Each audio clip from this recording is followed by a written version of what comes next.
And Americans get a partial government shutdown for Christmas. It will continue until at least Thursday of this upcoming week when the Senate has its next session.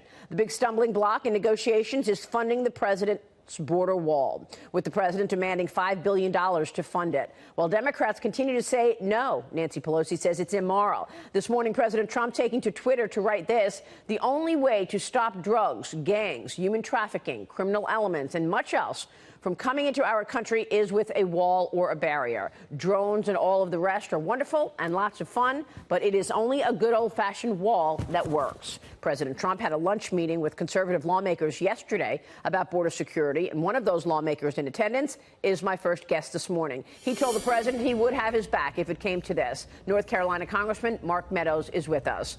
Joining us for an exclusive interview this morning is a member of the House Oversight and Government Reform Committee and the chairman of the House Freedom Caucus. Mr. Chairman, it's good to have you on the program this morning. Thanks so much for joining us. Maria, great to be with you. Thanks so much. First, give us a status check. Where are we in terms of these negotiations, Congressman? What are the sticking points now?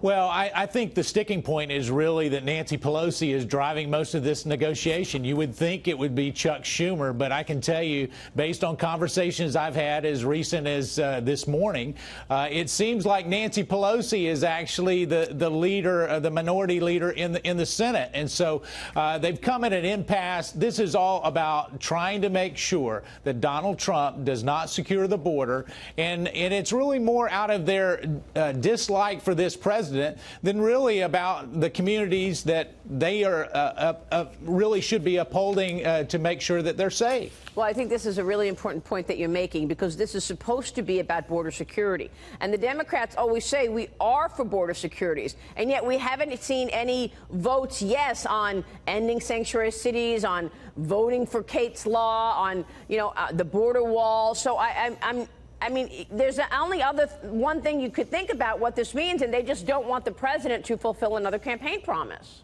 Well, you're exactly right, Maria. And I think the other part of that is every single Democrat will come on and say that they're for border security.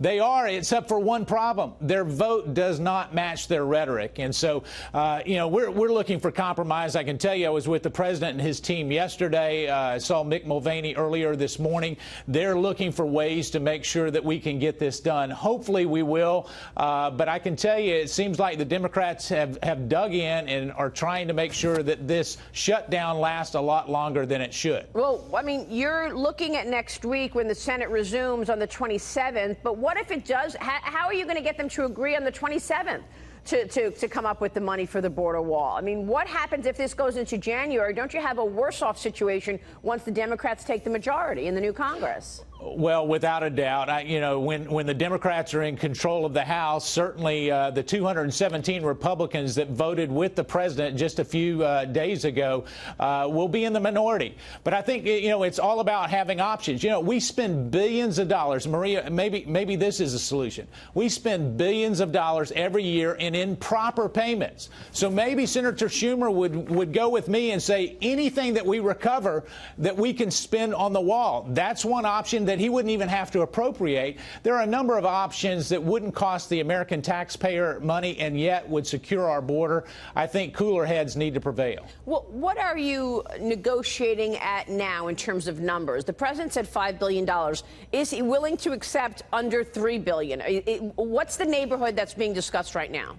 Well, obviously, it's anywhere from $1.6 billion to $5 billion. I can tell you that there are a number of conservatives who believe that the $5 billion was already a concession. When you look at $25 billion to build a wall, we're already the president's already come down to $5 billion. But, yeah, there's room in there. There were conversations. Senator Graham, I was with him last night. He was talking to some of his Democrat colleagues trying to find a compromise. But really what we've found is we've found a wall. It's on the Democrat side because they're not willing to do anything, and yet it's just not a position that's defensible. Well, what about the language being used? I mean, Nancy Pelosi said a wall is immoral. Chuck Schumer said you're not going to get a wall next week, next month, next year. You're not going to get a wall. So now the language is changing to what? Steel slats? I mean, they don't want to call it what you're actually coming up with money for? Well, the president heard that loud and clear. He actually rolled out a different type of barrier, a steel slat barrier, or we call them SSBs. But yet, you know, you've got Nancy Pelosi, you've got Senator Schumer and others who voted for 700 miles of fencing. If they want to go ahead and appropriate the money for the other 350 miles that they didn't build on that 2006 legislation that they passed, we'll help them with that. You know, this is not about what we call it. This is about what it is. And we need border security.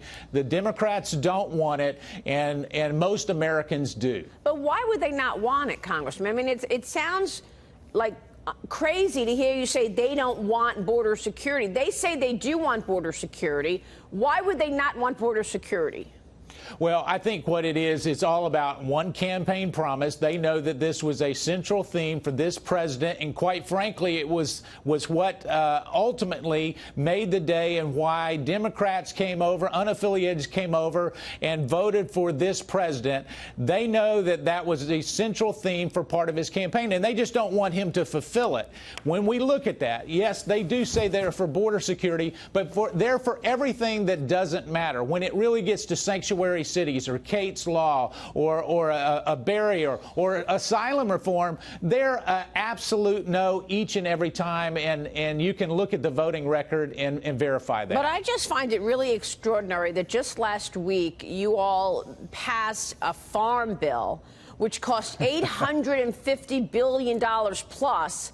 And so they found the money for the farm bill, which I guess had some welfare in it as well, the $860 billion, but they can't come up with $5 billion for border security. Well, Maria, you're exactly right. We have $5 billion in sugar subsidies in that very farm bill that they just put forth. But we're not talking about money. We're talking less than 1/2 of 1 penny in terms of what we're talking about in terms of money. The president has agreed with them on over $1 trillion of spending, and we're debating $5 billion. Yeah. It's just not a defensible position for the Democrats. You're going to dig in. What does this mean for 2020, Congressman? Because the longer this goes on, the longer the government stays closed, the longer people call it the Trump shutdown, which is what Chuck Schumer came up with. Is this going to impact 2020 re-election for President Trump?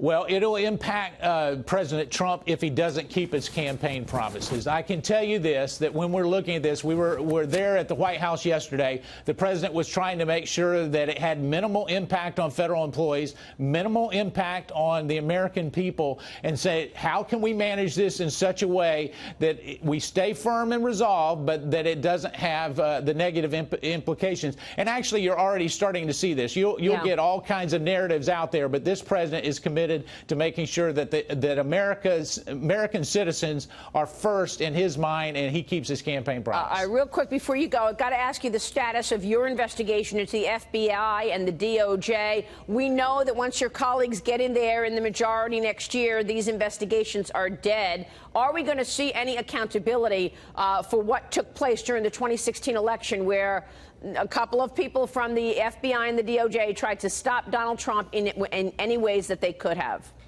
Well, you've got John Ratcliffe coming on later. He's been very, very good on this particular issue. You've been very good on this issue. I can tell you that we're going to continue to do that. The Democrats are going to do away with any official hearings, but that doesn't stop members of Congress from conducting oversight. We'll continue to do that and make sure that people are held accountable. Quite frankly, there's so much there that the American people need transparency, and I think when that happens, it'll be good medicine for everybody. Well, you've got the president's ear. Would you encourage the president to declassify those documents so the American people understand what took place?